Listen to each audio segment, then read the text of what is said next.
Lo-Fi Loungers, welcome to the XTC Box. My name is Ralph Torres. You might recognize me from The Dangers. I'm here with my good friend and bandmate, Chris LeRoy. Hey. Hey, hey. I'm so glad that we're here and that we settled on a cool project. We were standing up on the stage working on songs or performing something virtual, right? And we were just talking about maybe the lounge, or I don't know. We were talking about something, but all of a sudden it came up, wouldn't it be cool if? And we because, what would be a good band? And I think you said, well, XTC.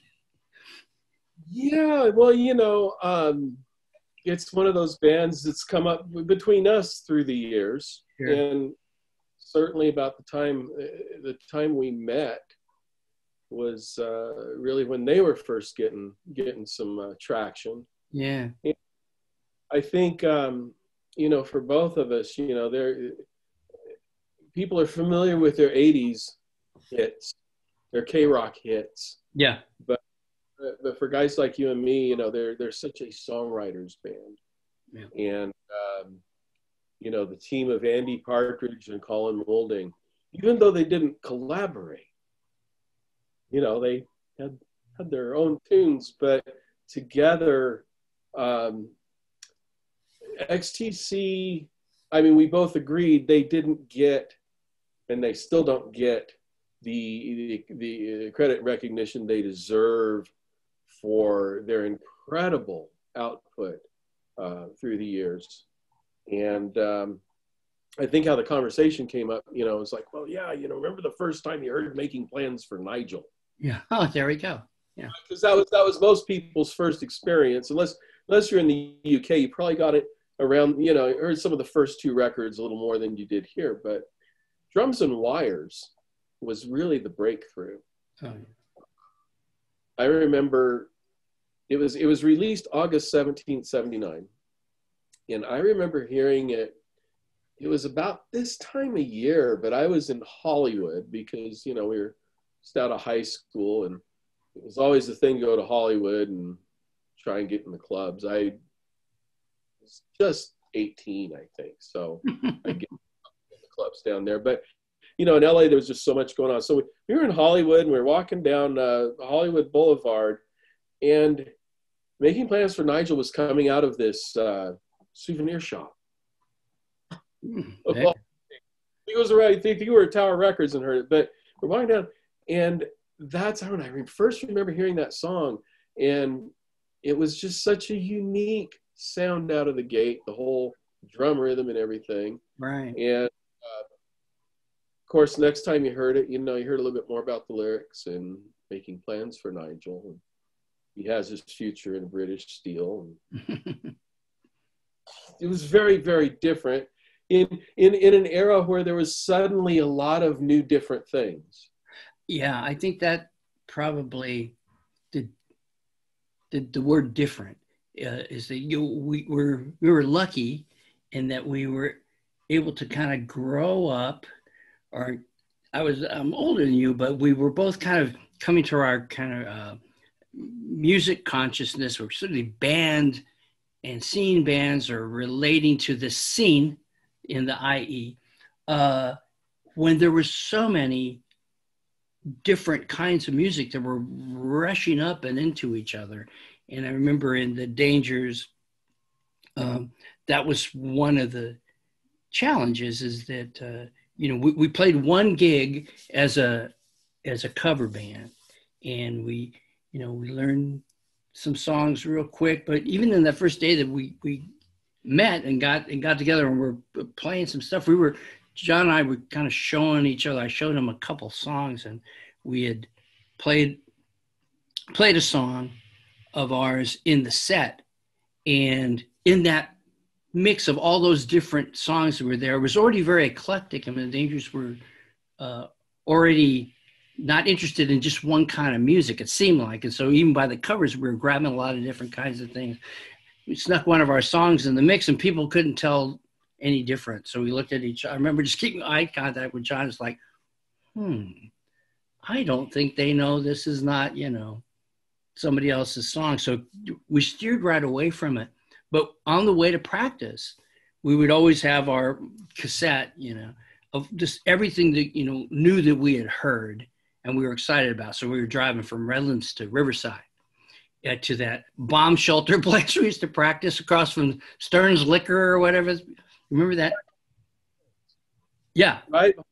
Those in the Motel 6. Right. This is over on 7th Street. Yeah.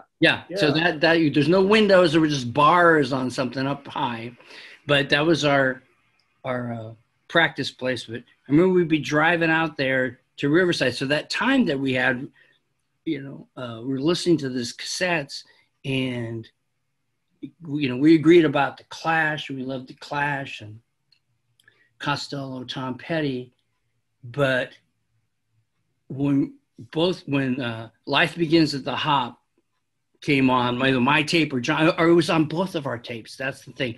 John had, I got to show you this new song. And I go, oh, no, I got to show you this new song. And we're both listening to Life Begins at the Hop. And it was just, it was so different.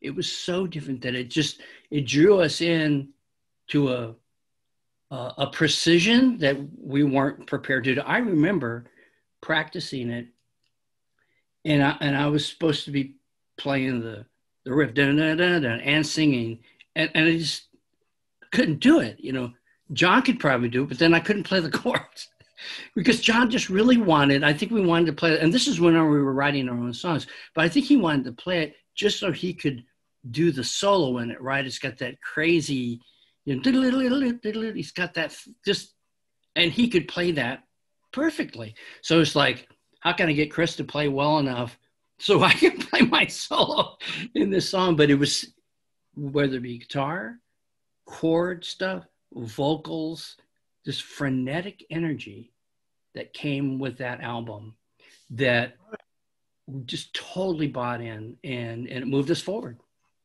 It was an exuberance.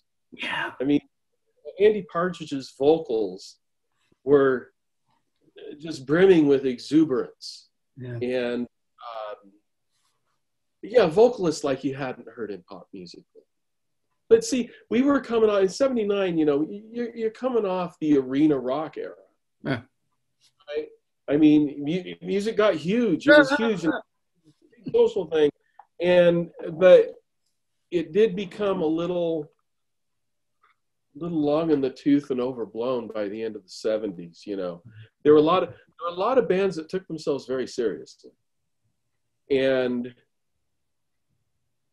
while XTC was a serious band, there was a humility there out of the gate. I don't know if it was their awareness that they were doing something different. It was their own thing, but yeah, just so many appealing things. And you know, looking at XTC, you know, where they came from in, you know, Swindon, England, and not by any means a big town, a big place, not an urban setting. And so out of the gate, you know, they were removed from, you know, the larger British music thing going on. So they, you know, you can see how they developed. Andy and Colin met in the early '70s. Okay. And started playing together. And their first thing was called Star Park. It was like a glam band. You know, they were doing a glam thing.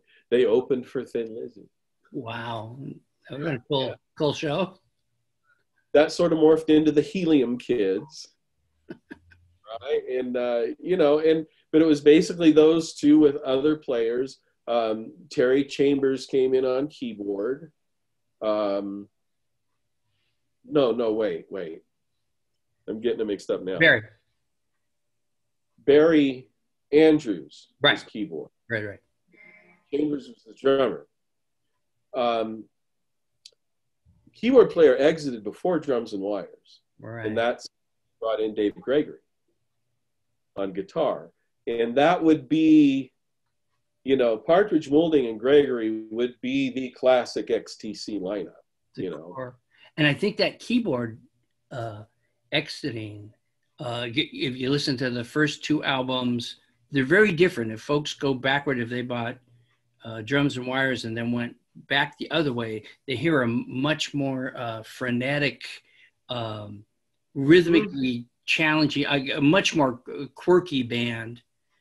Right, right. And sort of keyboard dominated. And I know that they were totally bummed that, you know, I think Barry like quit the band, like he takes off, but it made them have to kind of guitaricize themselves, and these new material, there's hints of what could be played on keyboard, but there's weird things that happen, I think, because of it.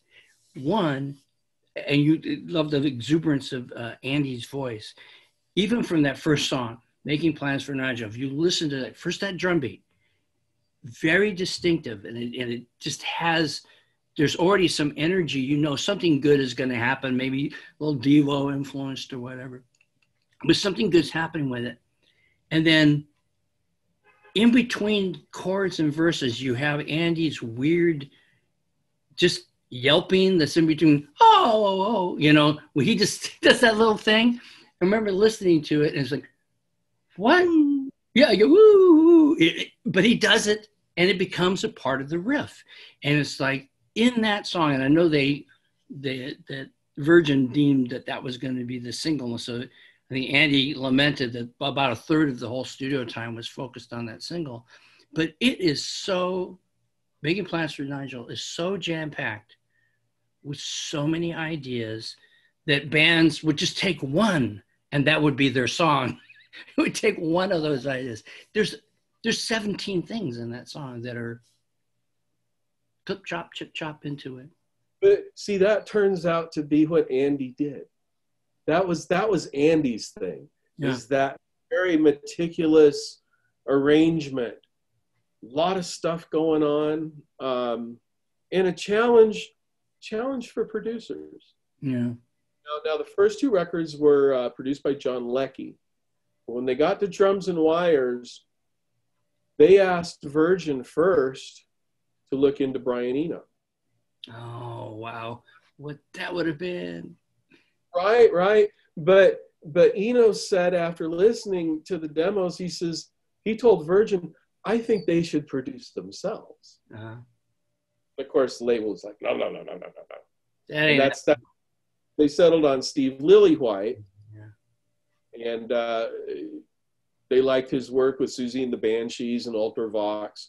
And he turned out to be a very good producer for what Andy had in mind. Yeah. You know, I think that was a key thing to the whole overall sound of Drums and Wires, is there was really a good producer there in the chair to bring out what Andy had in mind. Now that the keyboard player was out of the picture. Right. Yeah. Andy was pretty happy about that. Oh, okay. Well, because it just seems that they're a very different band from Drums and Wires forward. And it's certainly Gregory, who I'm sure in every version of the show we do, he's going to loom large in terms of his just total musicality. The guy could produce anything with any instrument, and it just, he adds a color and a fluency that, again, as a new band, we would listen to that, and at one level you would just wither at the quality of these, you know, very delicate you know, phrases and just ideas. It's just bursting with ideas. But rather than being bummed out, it's like, that's interesting. We ought to try, you know. And I would show up to practice, you know, with 6 songs in hand, and you know, and we would stay there then for the next 9 hours, working on an arrangement for every darn one. And so we'd go home from practice and we would have worked out arrangements for 5 or 6 songs at a time. And whatever we listened to on the car rolling over started to get into our thing. So rather than being bummed out that XTC was such a high bar, I think it just added ideas into the mix. I said, well, how can we be different? What can we do that's different? See, for me, I don't think I'd been doing it long enough to be intimidated by the greatness, you know, that I was hearing from Costello and XTC. I was still like, I want to do that too. Right. You know, and that's the difference of a few years there, you know, but certainly, yeah, you know, within a few years, it was like, okay, this guy's, no, in looking at the other unique thing that Drums and Wires was for me was Andy's lyrics and his subject matter. Certainly, you know, you have the love songs, the discovery of love songs, which turns out to be a theme in a lot of later songs. The whole discovery of love and the feelings of love. And you know, anytime he's singing in the first person, the way he describes emotions in his lyrics and his emotions and so forth. On Drums and Wires, when you're near me, I have difficulty. Yeah. Right. Beautiful. Concentrating. I have this difficulty respirating. Right. And I used to be like, you know, I used to stand tall like a man and, you know, unwaverable. And then I met you and I'm a jellyfish. Yeah. You know, there's, you know, Andy has there's a lot of youth in this album too, a lot of youthful discovery. But as I've listened to the later albums, Andy was always discovering. Yeah. That never turned off. And, you know, it's really reflected in the music. Now Colin Moulding's song, of course, 10 Feet Tall, is another thing about love. Discovery of love, you know. When you're around me, I feel. And what, again, you know, the most bands, you were lucky enough to develop a sound, and then, you know, and then you would have an album that revolved around that song, and you might have the single, but if 5 more songs on the album would sound like that song, and then the other 4 were trying to sound like, you know, kind of like Big Country or something, that they got they hit on an EBO and this thing. They could say, okay, and you kind of enjoy it, but by the second you turn the album over and you go, okay, they've explored this a lot, but back then it was like, okay, you appreciate, hey, well, they got one sound, good for them. XTC, even in this album of where there was, you know, Life Begins at the Haunt, Helicopter, Making Plans for Nigel. Here's some, you know, just obviously kind of hit record kinds of things, but a song, a moodiness that's 10 feet tall. You would, you know, if you're a real album person, everyone was back then, you put on this album and, you know, you'd love the single right away and you would go to that a lot at the beginning, but eventually the moods of the other songs and other things started to make this an album with much more dimensions. That there was a moodiness, there was this frenetic pop sensibility, but that's why I like 10 Feet Tall. I just loved how it sort of loped, and it actually walks. And he talks about walking around feeling that, but the song actually physically walks in itself. Right. And that was the one my band covered. Oh, really? Oh, cool. Yeah, we covered 10 Feet Tall. So when you guys are learning it, do you remember on keyboard or as a band that you had to go, like, what did you learn from that song and just in learning to perform it and learning to play it as a cover? What did you have to add to your repertoire to get there? Well, we had to morph it a bit because we were 4-piece with keyboard and guitar. Yeah. But the important thing was, you know, I mean, we had the vocals down. Right. You know, and of course there wasn't an acoustic guitar, you know, it was an electric guitar, but it was, you know, once again, you're not going to duplicate what they're doing. No,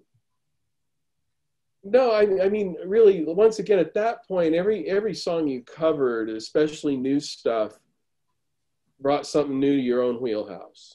Yeah. You know, I was 18. So, you know, writing was still big discovery stuff. And so, you know, XTC, you know, all their stuff, you know, was really seeping in. You know, at that point, you know, I was full on rejecting what I was listening to 3 or 4 years earlier. Right. Because this new wave of music. Right. Right. Right. And I think, you know, you look back on that time, and I think if you weren't there, the punk stuff stands out a lot more. But along with punk, all these other things came along with it. Yeah. Punk sort of just broke down a wall. But the stuff that really ended up on the radio was all the stuff that came with punk.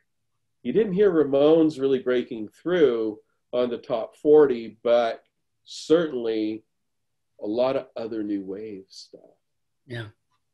Yeah. Yeah. I like the notion of the, sort of breaking down this wall is that it, on one level, you had people who loved so many different kinds of things at the same time. It was a little bit like sitting as a kid. And I remember in the 60s sitting out in front of my house and I had a little transistor radio and I'm listening. Okay, well, here's a Beatles song or here's a Ray Charles. And then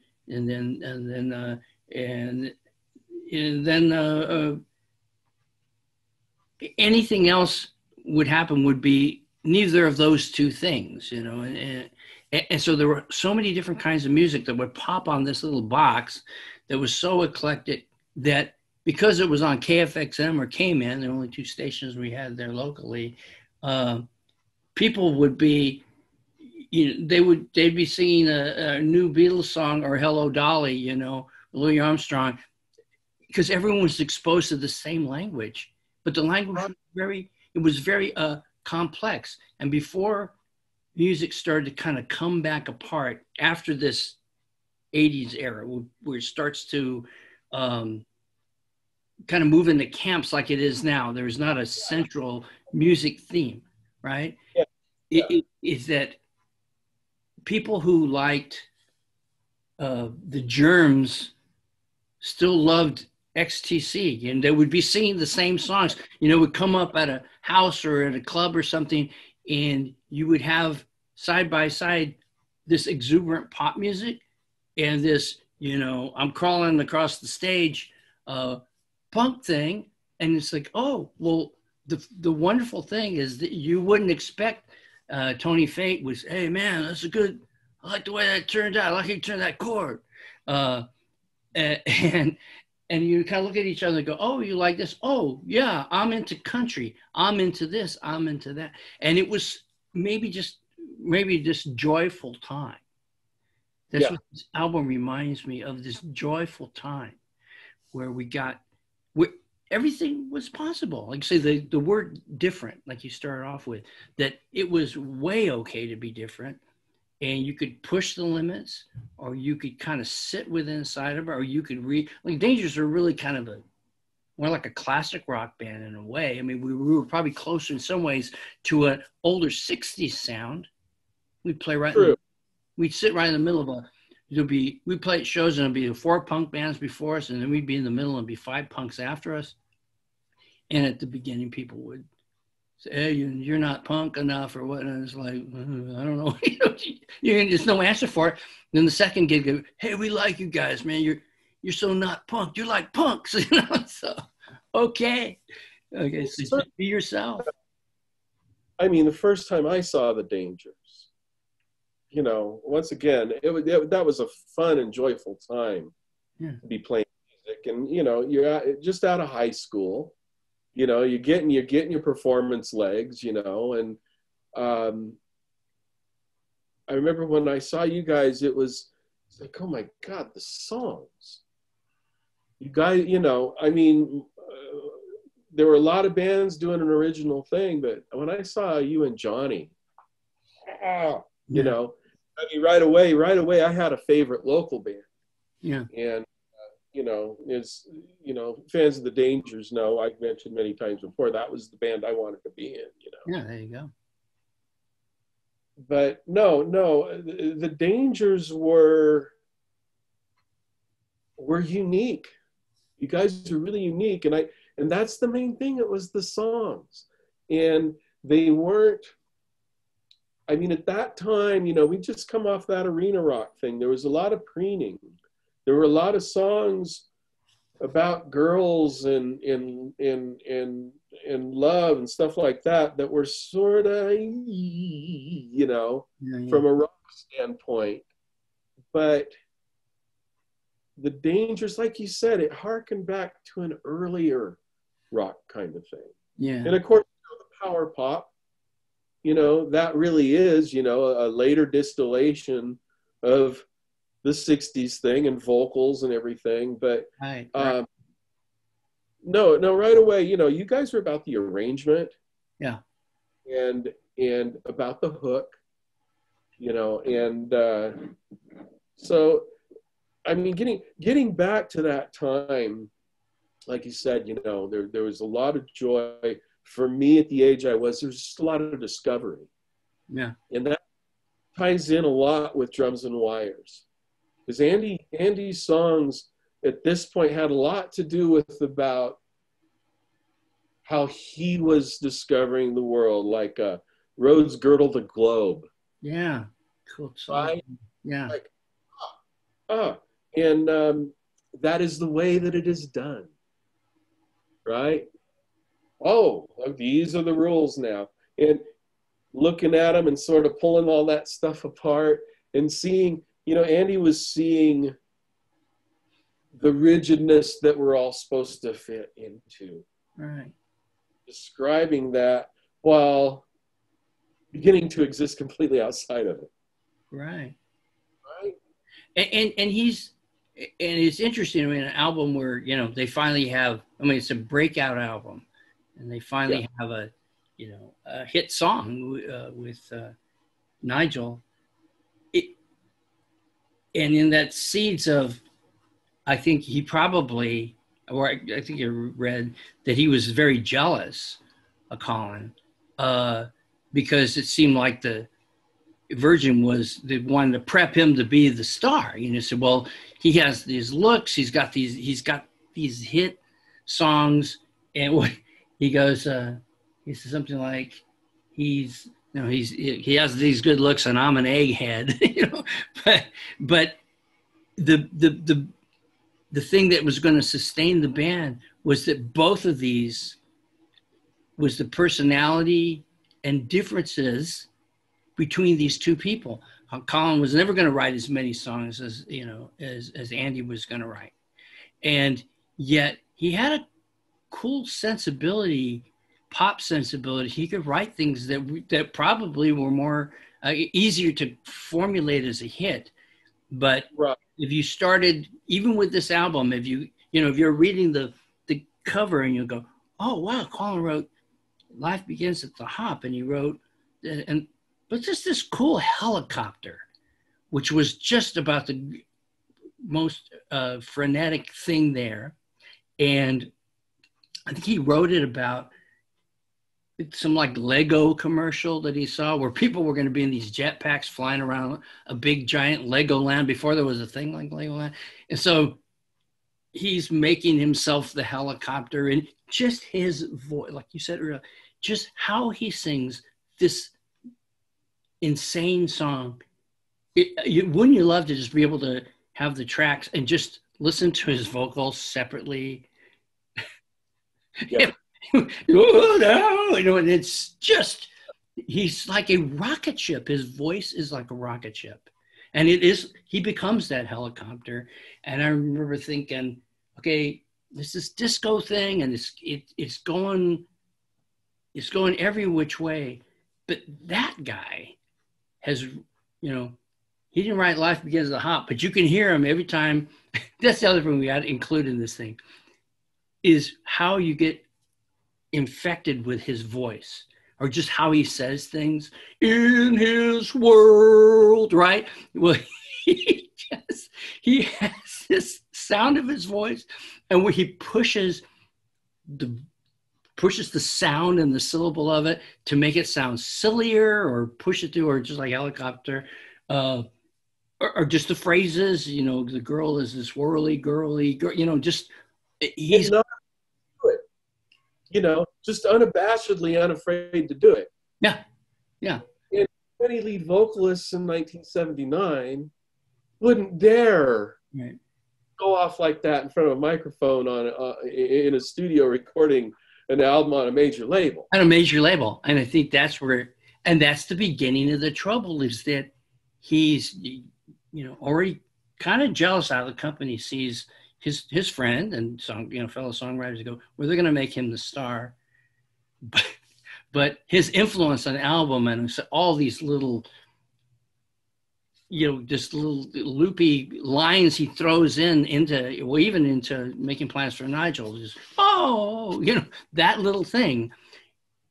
He's making sure that, you know, there's another guy in the band. And number two is that he has this keen sensibility of how voice can be rhythm.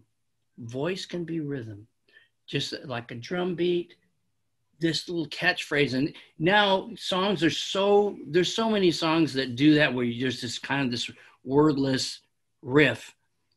I'm trying to think back at a time, you know, where that really wasn't so important. He made that important. He made those things, those wordless riffs, integral to their music.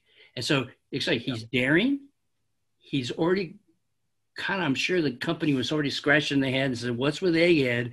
The guy's a genius, but he's going to be trouble. And he's thinking the same thing. These suits are going to be trouble for me. So even in this early album that is successful, you see the seeds of what's going to be challenging for this band moving forward. Yeah. As personal, you know, interpersonal things within the band, or just how they're going to have to fight this company over and over again for their art. Right. And it would be a fight. Yeah. So do you, not all those records, you know. Do you think that this first album, I mean, they're not in a bargaining power. They're doing an album for a big name company, but to me, it seems just like it's kind of the best of a lot of worlds. If it's not their best album, it really isn't. Go a little bit later before you get to their best album, but it's probably their most important album because it breaks them, and you get something that spills out that is really who they're going to be. They're going to take it other places, but you got this frenetic, you've got this melodic, you've got these lyrics, like you say, that are worldly and more introspective than a typical pop song. You have these two songwriters. You have this musicality. It just seemed like a time bomb. When I just even think of the, you know, just the cover or the title. You know, when you first saw the title, I mean, were you thinking they're talking about drums and guitars, right? Yeah, I guess so. I mean, what hit me more was the logo. Oh, and the face built into, yeah. Well, that guy there. Right there. That guy, because I had to get a pin really early on with that. Right? Those were always my favorite pins, were my XTC pins. Well, it's a beautiful logo. Yeah, and yeah, that, you know, I look at that and it's just time and place. And yeah, the colors, the makes sense. Drums and guitars. And yeah, they were with keyboard. Right. Right. So so it's really just down to these two elements. And I don't know what that jumped out at me at first, because I always love album titles, you know, where you think, well, maybe this wasn't a corporate decision. There's a lot of bad, for example, there's a lot of bad Bob Dylan covers. Mm-hmm. And it drives me crazy because here's my favorite human being in life, is my favorite artist. And there's just god awful covers. So you got these great songs and it's stuffed into something. Well, you know, and he has a lot of power. His company is like, I don't like that, but he doesn't. It's like, I don't care. Move on. I'm done with it. But this was where maybe where corporate understood some part about them, and so they caught the feel of how to describe them, and Right. they got to play the music they kind of wanted to play. This was like a safe zone where corporate doesn't overtake an artist, and an artist is just growing into his own. And I think that we're so lucky that this happened for them, or we would And of course, with them. Virgin as a label was still pretty young at this point too. Ah, true. Right. I mean, Virgin started, well, Tubular Bells, Mike Oldfield. That single was really, you know, Branson's first volley into the music industry, and that paid off big time.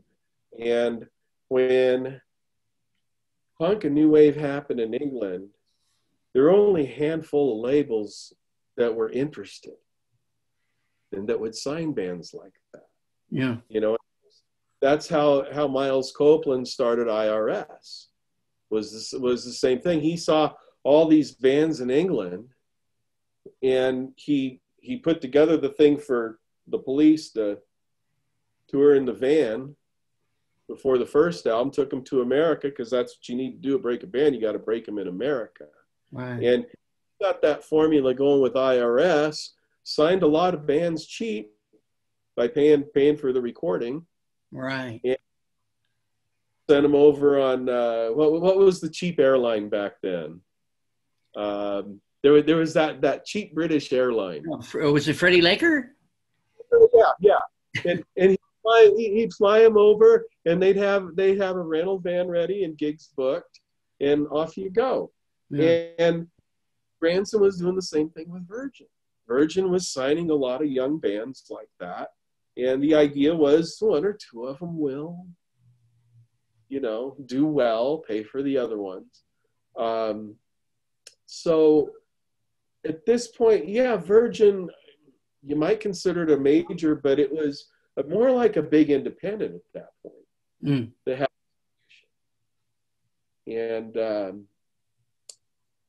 and I think a lot of the British bands, you know, they got to do some pretty cool things. You know, you look at the IRS catalog, and they signed some pretty quirky stuff. Not all of it worked. Right. But they allowed stuff like, you know, they allowed artists like that to actually put something out into a situation that had distribution, you know, because IRS had the deal with A&M in America. Oh, okay. Which, yeah. You know, was well established. And of course, that was, you know, that was golden for XTC as well.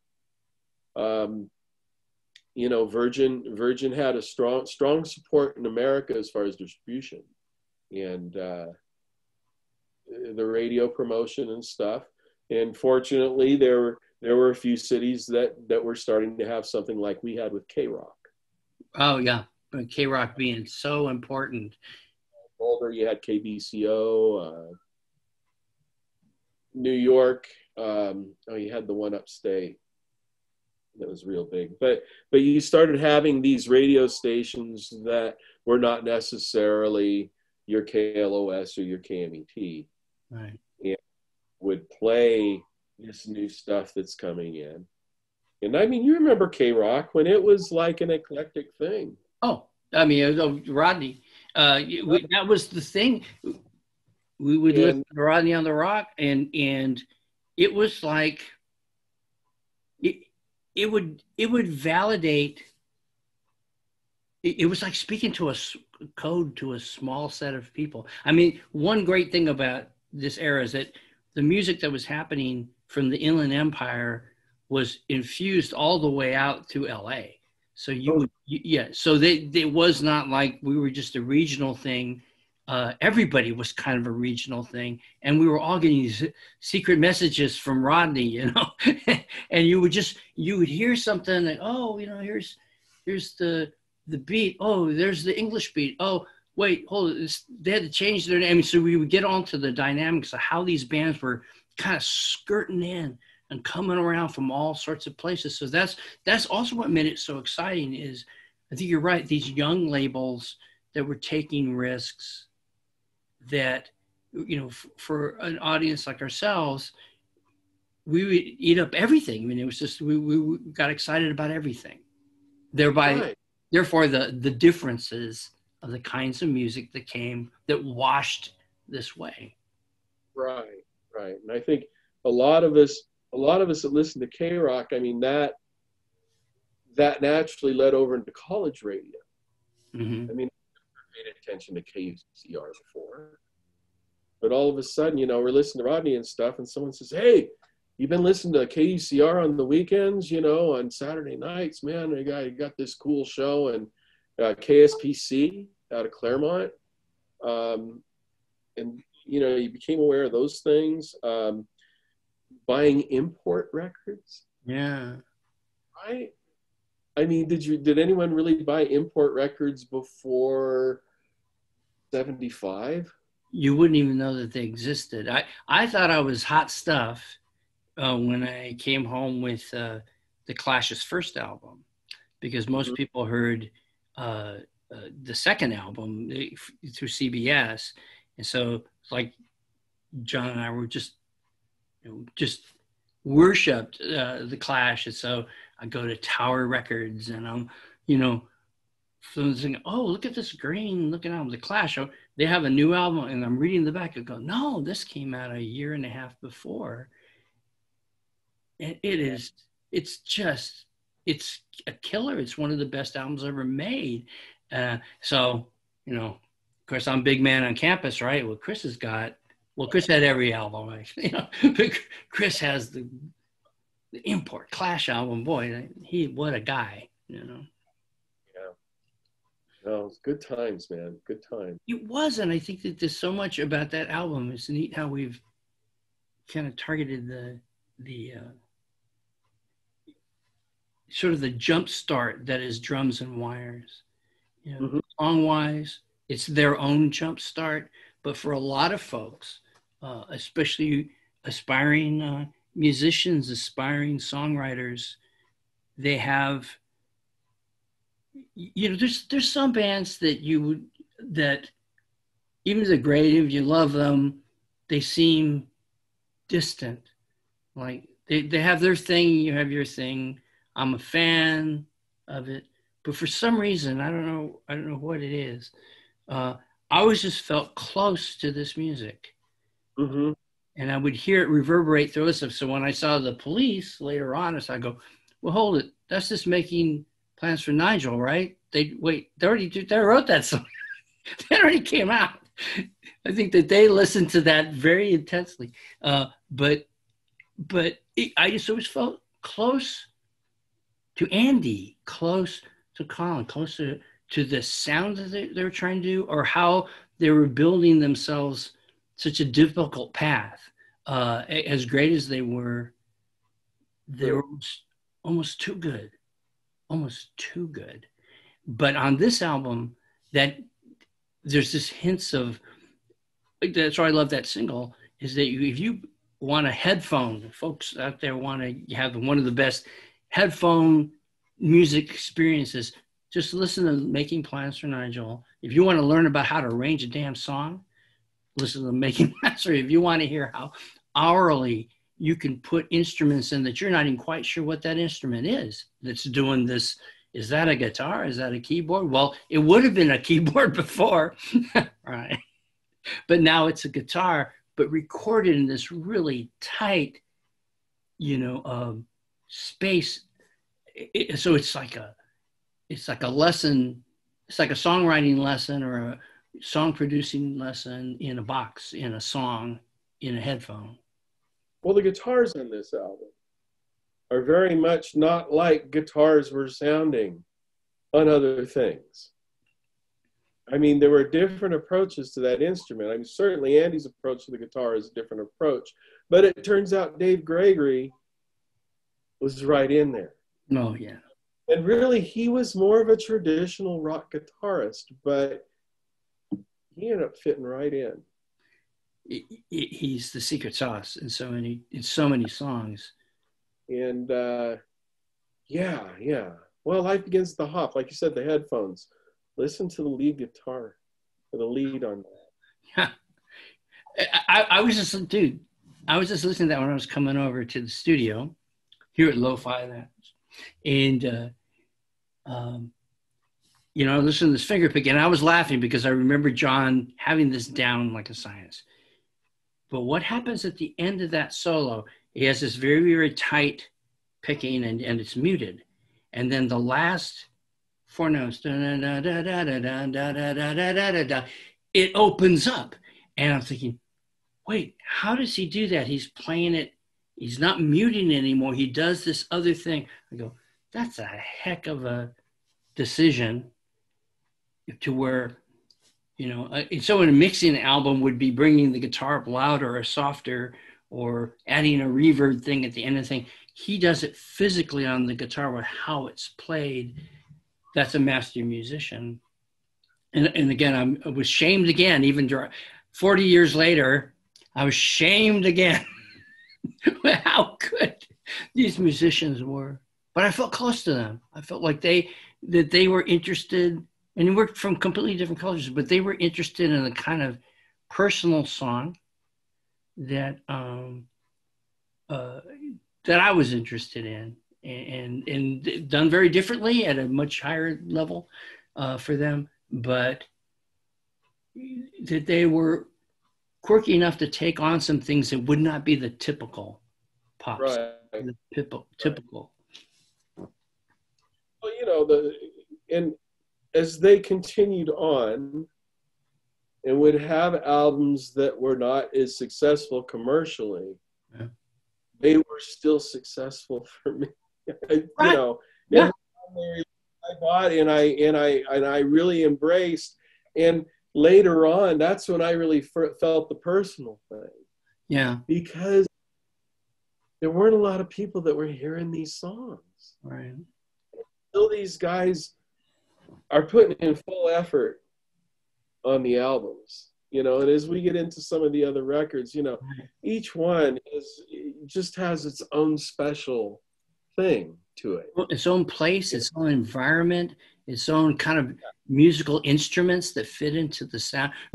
When you know you have a fan, folks, is when you're, you know, again, Ralph and I are on the stage and we just started rattling off "Love on the Farm Boys," wages, you know, and right? But we had not only the intonation and the phrasing and such, well, that's a sign of a fan, but it is also a sign of a band that is carving out these territories and say, our ideas, we have so many different ideas, we don't want to repeat ourselves. You know, English Settlement is not like Black Sea, and it's not like the Big Express. Talk about an album that that sonically does also, but that's a show unto itself. It is. Yeah. That one. No. But I think that's what we're seeing from this first version of this show, is that it can go so many directions because they were willing to go so many directions. Right. But you know, maybe what we both love about Drums and Wires was, you know, this kind of audacity to it, and like I say, willingness to be silly, willingness to try new sound, willingness to just sort of jump into the fray. And for folks who will then listen to other you know, versions of the show, other segments of this show, you know, I think it's almost like a great springboard to say, you know, we want to follow them wherever they want to go, wherever those albums have taken us. That's where we want to go and get, you know. And if people haven't gotten to get the full service XTC experience, maybe in doing this, so we'd be convincing people to kind of go back and say, boy, did you really listen to all of the English Settlement? Or No, there's so much good stuff. Yeah. And, you know, there's a good amount of it that was not commercially successful, that probably wasn't put in front of your ears. And I know, you know, I've gone back and found bands like that I didn't explore the first time around. And if you really love the song and you really love, you love melody in music, there's all kinds of stuff for you to discover in the XTC catalog. So. True, no truer words were ever spoke, Ralph Torres. So friends, we hope that this conversation has given you a little illumination into the album that is Drums and Wires and the band XTC. If you haven't checked it out, if this is not part of your audio vernacular, you have to check it out. If you're here for the music that happens on Lo-Fi Lounge, I guarantee you're going to find something valuable in XTC's Drums and Wires. Absolutely. Well, thank you, Ralph Torres. Thanks for hanging out with me, my friend. Absolutely, Chris. And I look forward to the next album. We'll do it. Thank you, folks.